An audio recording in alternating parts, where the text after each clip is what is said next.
ಒಂದಾನೊಂದು ಕಾಲದಲ್ಲಿ ಒಂದು ಸಣ್ಣ ಹಳ್ಳಿಯಲ್ಲಿ ರಾಮಪ್ಪ ಎಂಬ ಬಡ ರೈತನಿದ್ದ. ಅವನು ಬಹಳ ಪರಿಶ್ರಮಿ. ಆದರೂ ರಾಮಪ್ಪ ಯಾವಾಗಲೂ ದೂರು ಕೊಡುತ್ತಿದ್ದವನಲ್ಲ. ಮಣ್ಣು ನಮ್ಮ ತಾಯಿ, ದುಡಿಯುವುದೇ ನಮ್ಮ ಧರ್ಮ ಎಂದುಕೊಂಡಿದ್ದ. ಅವನ ಹೆಂಡತಿ ಸೀತಾ ಮತ್ತು ಇಬ್ಬರು ಮಕ್ಕಳು ಅವನಿಗೆ ತುಂಬಾ ಬಲ. ಒಂದು ವರ್ಷ ಹಳ್ಳಿಯಲ್ಲಿ ಬರಬಂತು. ಮಳೆ ಬಾರದ ಕಾರಣ ಎಲ್ಲಾ ರೈತರ ಬೆಳೆ ಹಾಳಾಯಿತು. ಹಲವರು ತಮ್ಮ ಜಮೀನು ಮಾರಾಟಕ್ಕೆ ಇಟ್ಟರು. ಕೆಲವರು ಊರು ಬಿಟ್ಟು ಬೇರೆ ಕಡೆ ಕೆಲಸಕ್ಕೆ ಹೋದರು. ಶೆಠನು ಹಾಸ್ಯ ಮಾಡುತ್ತಾ ಹೇಳಿದ, ನೀನು ಬಾವಿ ತೋಡಿ ಏನು ಮಾಡುತ್ತೀಯಾ? ಮಳೆ ಬಾರದಿದ್ದರೆ ಬಾವಿಯೂ ಒಣಗುತ್ತದೆ. ಆದರೂ ನಿನ್ನ ಪರಿಶ್ರಮ ನೋಡಿ ನಾನು ಸಾಲ ಕೊಡುತ್ತೇನೆ, ಆದರೆ ಸಮಯಕ್ಕೆ ತೀರಿಸ. ರಾಮಪ್ಪ ಸಾಲ ತೆಗೆದುಕೊಂಡು ಹಲವು ದಿನ ಶ್ರಮಪಟ್ಟು ಬಾವಿ ತೋಡಿದ.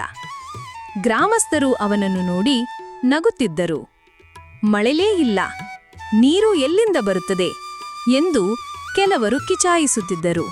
ಆದರೆ ರಾಮಪ್ಪ ಅವರಿಗೆ ಗಮನ ಕೊಡದೆ ಹಗಲಿರುಳು ದುಡಿದ. ಕೊನೆಗೆ ಬಾವಿಯಲ್ಲಿ ನೀರು ಹೊರಬಂತು. ಅವನು ಆ ನೀರಿನಿಂದ ಬೆಳೆ ಬೆಳೆದ.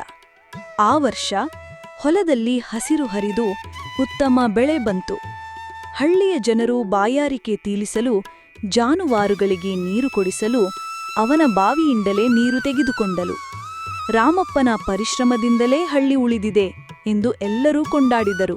ಸಾಲ ತೀರಿಸಿದ ನಂತರವೂ ರಾಮಪ್ಪ ತನ್ನ ಬಾವಿಯ ನೀರನ್ನು ಯಾರಿಗೂ ನಿರಾಕರಿಸಲಿಲ್ಲ. ಎಲ್ಲರಿಗೂ ಸಹಾಯ ಮಾಡಿದ. ಶೆಠನೂ ಸಹ ಅವನ ಪ್ರಾಮಾಣಿಕತೆಗೆ ಮಾರು ಹೋಗಿದ್ದ. ಇಂತೆ ಬಡ ರೈತನಾದ ರಾಮಪ್ಪ ತನ್ನ ಪರಿಶ್ರಮ, ಧೈರ್ಯ ಮತ್ತು ನಂಬಿಕೆಯಿಂದ ಹಳ್ಳಿಯ ಪ್ರೇರಣೆಯಾಗಿದ್ದ. ಅವರ ಕಥೆ ನಮಗೆ ಹೇಳುವುದು ಏನೆಂದರೆ, ಕಷ್ಟಗಳು ಬಂದರೂ ನಂಬಿಕೆ ಮತ್ತು ಶ್ರಮ ಇದ್ದರೆ ಬದುಕಿನಲ್ಲಿ ಯಶಸ್ಸು ಸಿಗುವುದು ಖಚಿತ.